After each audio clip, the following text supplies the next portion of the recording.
Hey friends, Ash here with Gents. Hope you're doing really well out there. Today, I'm going to be going over 10 different fragrances that every man should smell at least once. And today we're talking about blue fragrances. Yeah, everybody's favorite compliment pulling type of fragrance. These fragrances are extremely versatile, easy to wear fragrances that you can pull off in pretty much any situation. And typically, they're going to be really people-pleasing, mass-appealing kinds of scents. I've did a couple videos of these in the past, fragrances every man should smell, but they were the basics. So basically, fragrances that everyone should smell for one reason or another, whether it was a really important fragrance or a really popular fragrance. But today I'm concentrating on a very specific type of fragrance. And before we jump into the top 10, I wanted to let you guys know that my fragrance line, Galeria Parfums, still has its sale going on where you can get up to 55% off of your entire order if you buy all 7 fragrances.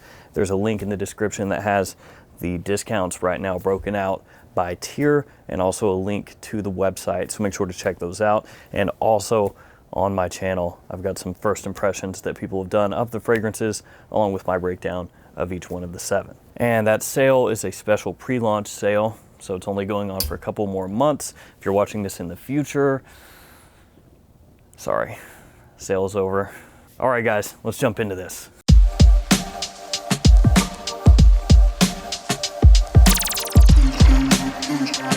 First fragrance we're going to talk about today, the quintessential blue fragrance for me, Chanel, Bleu de Chanel.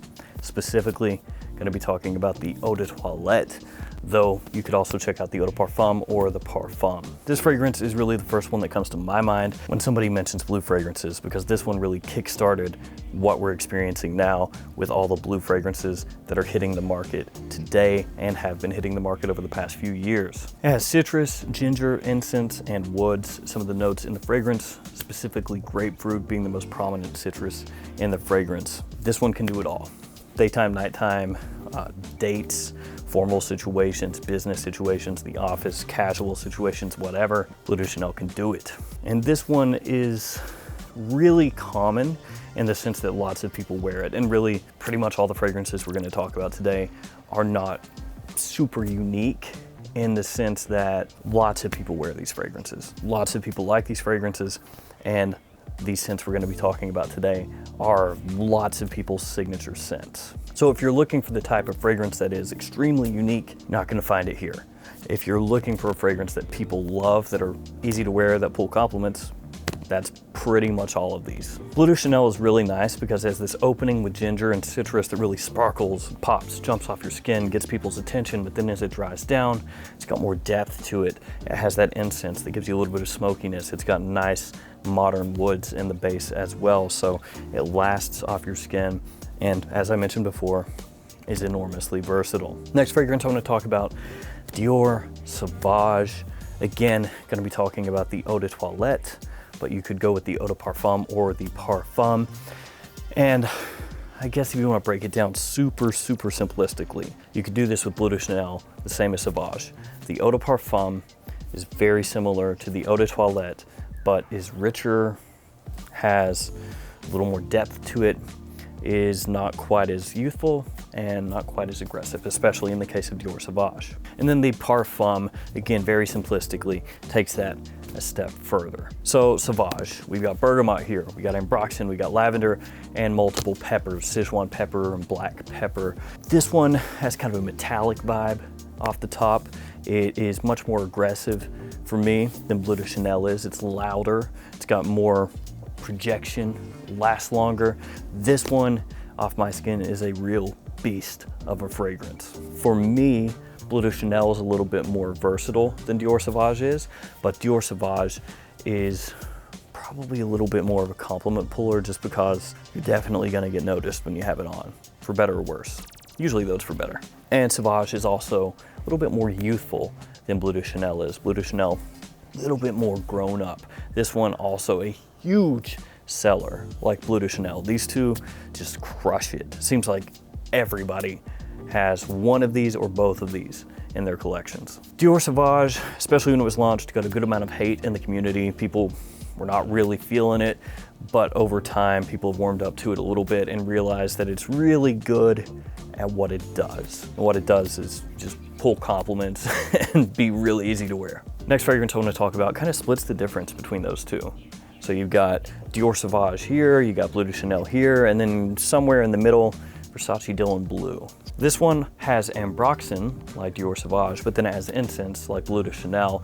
Also has citrus in here, of course, and you're gonna be seeing a lot of citrus in these fragrances, a whole bunch of it, actually. And there are also watery notes in here, some aquatic freshness. So with this one, you've got the citrus, you've got the water, the aquatic notes right off the top. Gives you a nice fresh opening as it dries down. You've got incense giving you a little bit of smoke, not too much, just a little bit. Then ambroxan giving you that modern dry down. This one is more affordable than Savage, more affordable than Bleu de Chanel. And that's what a lot of people really enjoy about this one. You get the same versatility, you get that same compliment factor that the other fragrances have, but you don't have to pay quite as much. And the bottle here looks really nice as well. Of course, like the last two fragrances, comes in a blue bottle, which most of these do. Bleu de Chanel, Savage, and Dylan Blue make up the core of the blue fragrance market designer-wise right now. These are the really heavy hitters. You could maybe throw one more in there with them that I'll talk about in a bit, but these are the biggest ones right now. Let's talk really quickly about a niche blue fragrance, Raja Parfum's Elysium. We're gonna be talking about the Parfum Cologne version of that fragrance here. Citrus, vetiver, juniper, blackcurrant, ambergris, some of the notes in the fragrance. There's actually a decent amount of notes in this fragrance. This one, a higher quality fragrance, obviously being from Raja Parfums. Like all the other fragrances that I've already mentioned, extreme versatility. Wear it pretty much anywhere, anytime, any place, it's gonna work. People have drawn some comparisons to other fragrances out there with this one. Aventus, for example, Creed's Aventus. Some people will say the Elysium has an Aventus vibe. I don't really get that a whole lot. I think they're quite different. So I can't really agree with that a whole lot. Maybe just the tiniest little bit, but yeah, if you smell Elysium and Aventus side by side and you think they smell the same, and I just can't agree. Quality on this one, as I mentioned, higher than pretty much everything else on this list. This is the blue fragrance to go for if you got the money to spend. And it's also gonna have you smelling a little bit more refined, sophisticated, gentlemanly than most of the others on this list. All right, next one up is the one that you could possibly lump in with the first three I talked about. Yves Saint Laurent, why? Eau de Parfum. That's the one I'm talking about specifically here. They also have an Eau de Toilette version.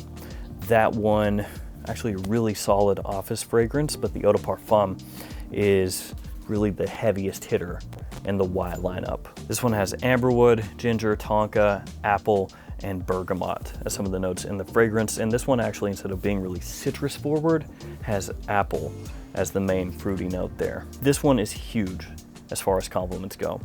It rivals Dior Savage for me, and I actually prefer this one to Dior Savage. It's not quite as in your face, not quite as aggressive. It's got a nice sweetness to the fragrance that people really seem to be drawn to.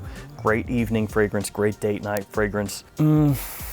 Probably go with some of the other ones on here as far as office wear goes. Not that this one is not office safe, because it is.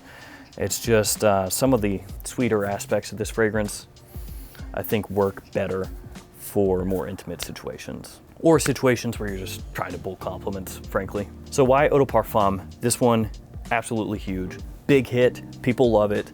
And if you wanted to lump this in with the first three, I say go for it. Now this next one I'm gonna talk about, I'm not in love with. You might already know what it is. I don't really personally love the DNA of the fragrance, but I absolutely respect it. It's been ripped off and copied so many times now. Every brand, every house, it seems like, wants their version of this fragrance. Yeah, it is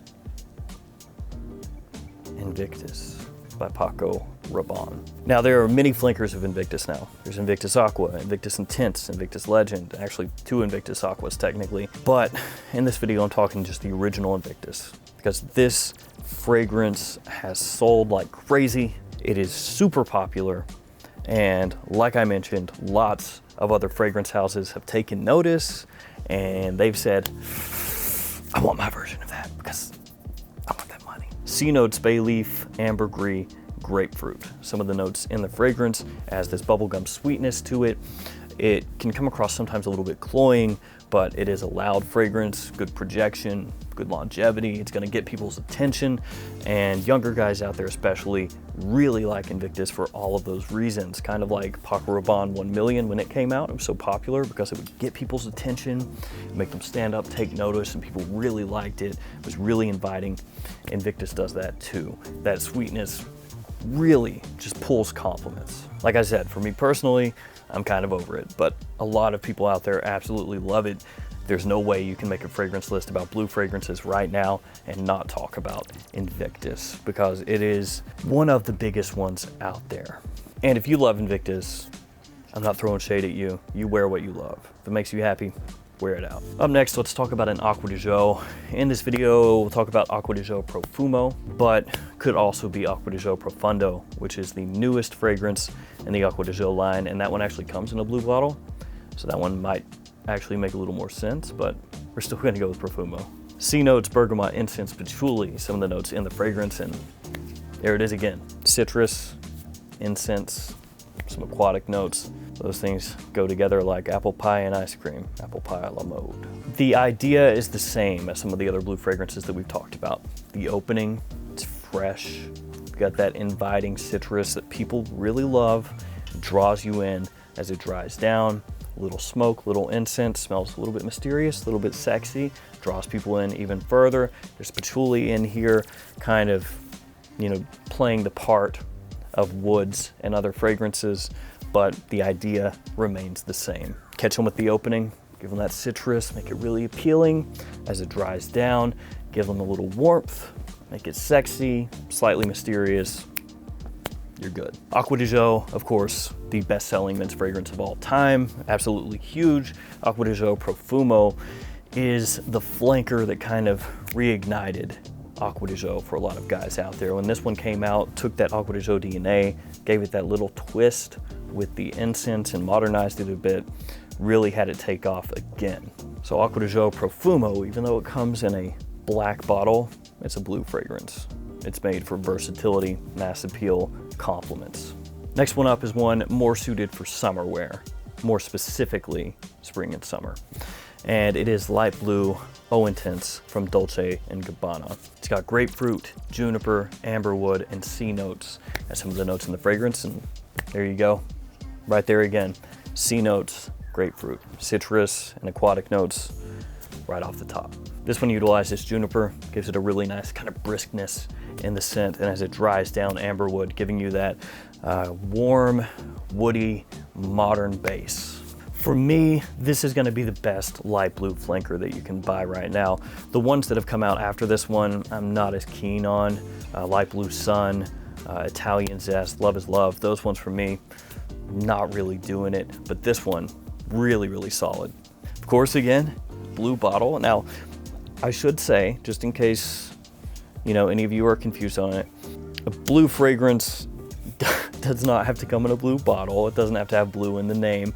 When I say blue fragrance, I just mean what I said at the beginning of the video, that it is made for mass appeal. Usually it utilizes similar notes or similar themes, similar ideas, and it's really just made for ultimate versatility and complement factor. So this one, Light Blue Eau Intense, great for spring, great for summer, great for daytime, casual, office, any situation like that. All right, let's keep this moving. Next one, Parfums de Marly, Percival. This one has a similar vibe to Abercrombie & Fitch Fierce, and also Mont Blanc Legend, because Mont Blanc Legend has a similar vibe to Abercrombie & Fitch Fierce, although much more affordable if we're talking about the discounters.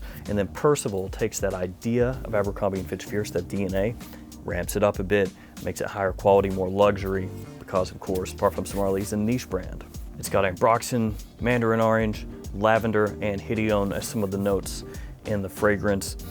This one, like Fierce before it, you can use pretty much anytime, anywhere, any place.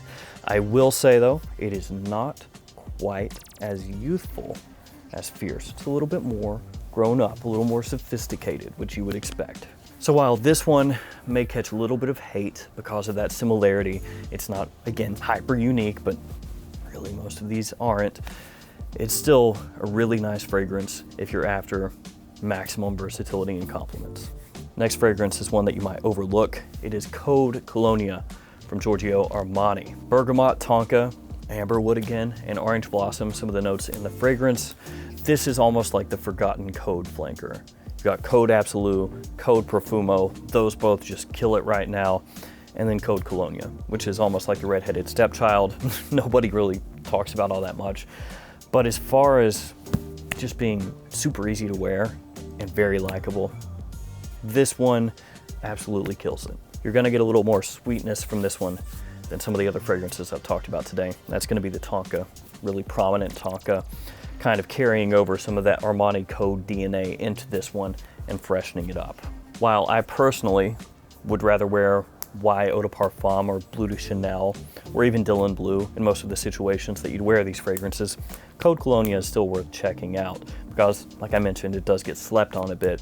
When it came out, it didn't really get a great response from people, and so it just kind of got shuffled off. I have revisited the fragrance over the past few months, and actually it is better than I remember.